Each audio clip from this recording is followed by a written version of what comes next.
Hey y'all, welcome to Fixin the Garden. Georgia is Zone 8B. Y'all, if you don't know, this is America's 250th anniversary, and we are going to celebrate here at our house by kind of putting out some 4th of July decorations, and one of those decorations is going to be this container. We have some beautiful red, white, and blue flowers that I want to share with y'all today, and then we're going to put them into this container in order to celebrate this momentous occasion. So we're going to begin with, this is the Aromatic Purple Heliotrope from Proven Winners. It's a mounded habit that gets 18 to 30 inches tall and about 20 inches wide. It is hardy zones 9A to 11B. So we're going to put this one right in the middle because it's going to be nice and tall and full with its mounding habit. Y'all, I love these. I grew some of these, I think it was last year, maybe the year before. I don't know if y'all can see that. The middle throat of this plant is purple, which is just so neat. And then it's got this really striking bright red. Maybe it has a little pink to it on the petals, but this is the Totally Tempted Watermelon Wine Cuphea. It gets 8 to 16 inches tall, needs about 18 inches wide at the max. We're going to be cramming these in for once on this planter. You will see we have a cornucopia of plants. This is hardy for zones 9A to 11B. Here's the little tag for it. So, Totally Tempted Watermelon Wine. And then we're going to put in this Angelonia. It was given to me by a friend, so I don't really know exact variety of it. I had a really hard time finding white plants to go into this container. I've looked for literally a couple of weeks, just trying to find the right growth pattern and petal habit. And so when she had these, she had some extra left over from a party that she had. I was like, I will surely take those. I think it's going to look really great. And these are the ones that I had the hardest time finding, the plants to go around the edges. So these don't look all that spectacular right this second. It does have some blooms on it. These are Supertunias. They were super leggy when I picked them up at the garden center, and so I cut them back, and they've had time to put on a few more blooms, but they were one of those things that it'll look great maybe a few weeks from now more than it does today. This is the Supertunia Really Red, and what's really hard to do with reds is match them where they don't end up clashing, because some can go a little bit cooler and some a little bit warmer. And this Totally Tempted Red with the Cuphea, y'all, they are a dead ringer for the same shade of red, which I really like. But this is just a regular Supertunia. It's not a Vista or a Mini. And it gets 4 to 12 inches tall and 12 inches wide. And we're going to use those around the edge. All right, the white on this bottom layer is going to be this Bacopa. Again, y'all, this isn't the best looking plant, but I'm hoping that as it grows in, it'll look a little bit better. This is the problem when you start shopping the garden centers this time of year around here. The plants don't really look their best. I guess they're not watering enough or can't keep them in the shade, or I don't know what it is, but they always look super leggy and very spent. But this is the Versa White Bacopa. This is actually a Monrovia plant. Again, it's a trailing habit, so I think it's going to look really great along the edge of this planter. And the last thing we have here, y'all, look at, that is a true blue plant right there. It's Lobelia, Bella Oceano. All right, it gets 12 to 18 inches tall as well. So here is the tag for that one. All right, so we have a 20-inch container here that we're going to be filling up with soil. At this point, we're just kind of adding the containers up with whatever soil we have around, which we still have some of these, this Fox Farm Ocean Forest, and we have some Proven Winners potting mix. And so that's what we're gonna be using to fill up our container today. All right, we're gonna add this Osmocote slow release fertilizer into this pot just to kind of help all of these annuals, especially. They do a lot of feeding, so I always like to give a slow release, and then I usually water at least once a week. Sometimes it'll turn into 2 based on time and do I remember, right? So this pot here, we're going to plant in kind of rings this time. So we're going to start with the center ring, And this is going to be our really large thriller plant. I'm a little concerned that this container may not be quite big enough, so I may adjust the amount of plants as I'm planting it up. I want it to look really full, but I also want to make sure that everything has room to grow, trying to get in the ample amount of red, white, and blue meant that I need a lot of plants. This one, as you can tell, is more a little bit purple. Purples are sometimes referred to blue in horticulture. This one, of course, leans a little bit more purple. I wish I could have found a really tall thriller that would have been a true blue, but that's okay. I think it'll look great just the same.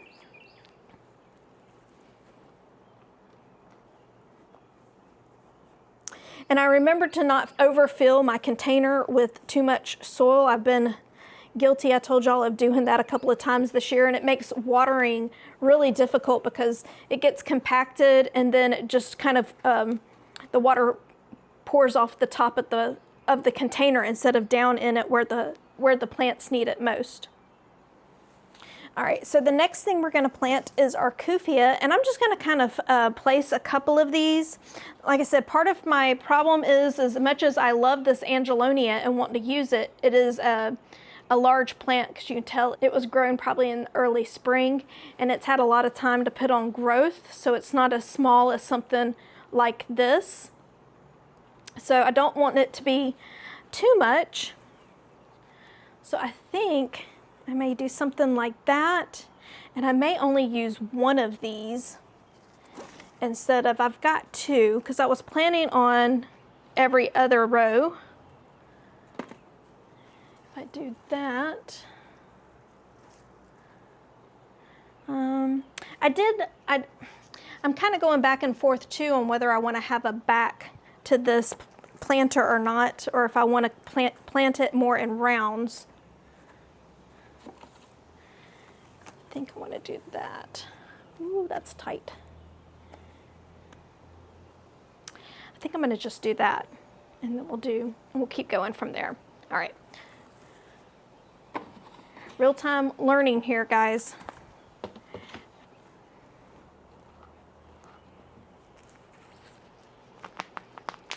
Whatever potting mix this grower used on these Cuphea, it's real dense as well. When I've gone to water it, I've had these for a couple weeks, and when I go to water it, same thing. It's just kind of, it's not really getting down in the plant as much as it is just pouring off the top.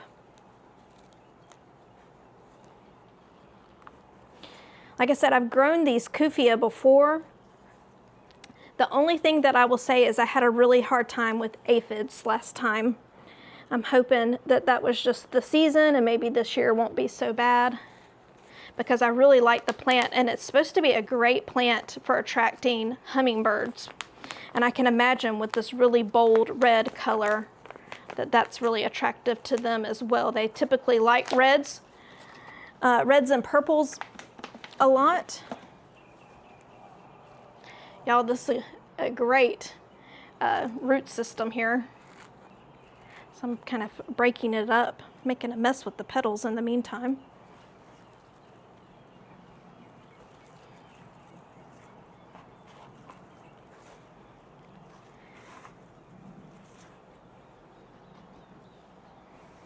All right, and then the next is going to be in the back here. I'm going to do this Angelonia.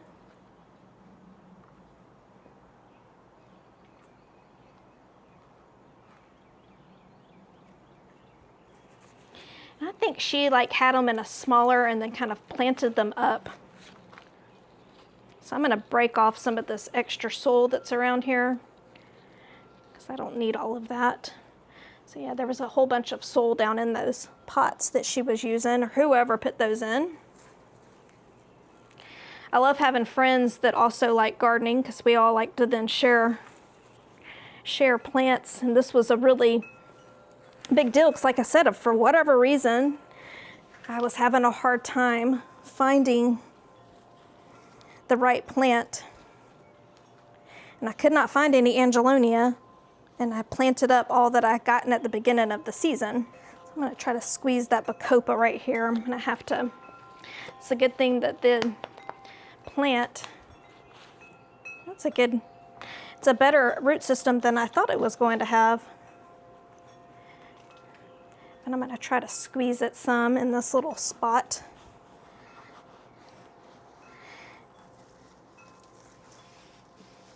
Making sure that I get soil in between the rootstock and the container, as well as in between it and it's right beside this Cuphea, making sure that there's soil in between those two as well. All right, so back behind there, I'm gonna do one of these Lobelia.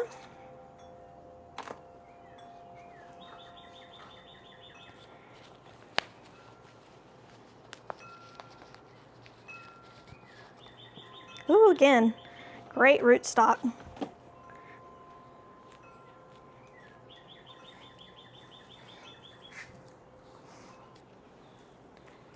So I'm gonna do a blue.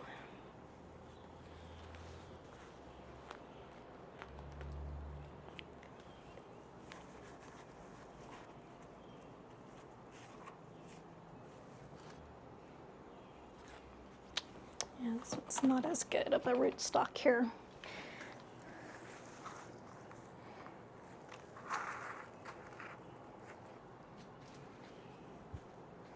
All right, so in the back right now, we have a Bacopa on either side of the Cuphea. Then I have got blue kind of coming in on the outer ring. Got this white Angelonia right behind this Aromatic Heliotrope that's purple. So I'm gonna come around to the front and put in now this really red Supertunia. And I put it next to this white Bacopa. So we've got white, then red. And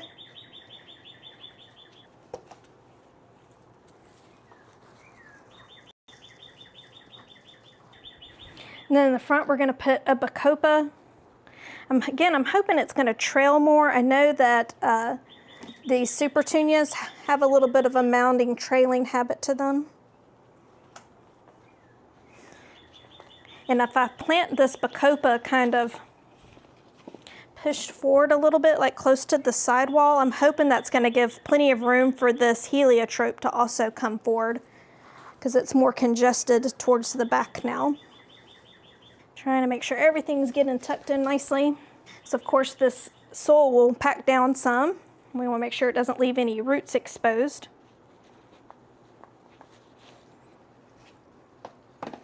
Ooh, y'all, look at that pretty rootstock. That's a great looking plant right there, which is why when I cut it back, it immediately put on some flowers, because it's got the rootstock to handle that, put on all that growth. So if you can, pop your plants out of their containers at the garden center and take a look to see how well the rootstock is. That's what you're buying when you go to the garden nursery. You're buying roots. All right, so I ended up planting it a little bit different than I had intended. I had intended to go blue, white, red, blue, white, red around the outer edge of this container. But because this Angelonia was kind of big and these are tall, I just wanted to make sure that none of the blues, reds, or whites ended up touching, which is the main goal that I was wanting to achieve here. So back here we have the Lobelia, Angelonia, Lobelia, Bacopa around the front. And these are our Cupheas. And this, though it doesn't look like much, we'll put on a good size this season. This is the Aromatic purple Heliotrope. Then we've got the really red Supertunias, Bacopa Supertunias. So this was exactly what I wanted it to be. None of the colors are touching. So hopefully as they start to grow together, they'll all intermingle. It'll make it look very full, which is what I'm going for here. So one thing that I am gonna add is a little flag. So this is the America 250 flag. And I'm just going to add it right here. And it'll just give a little bit more of a patriotic flair, that people know that this is an intentional red, white, and blue arrangement that we have here. So thank y'all so much for watching, and we'll hope to see y'all real soon.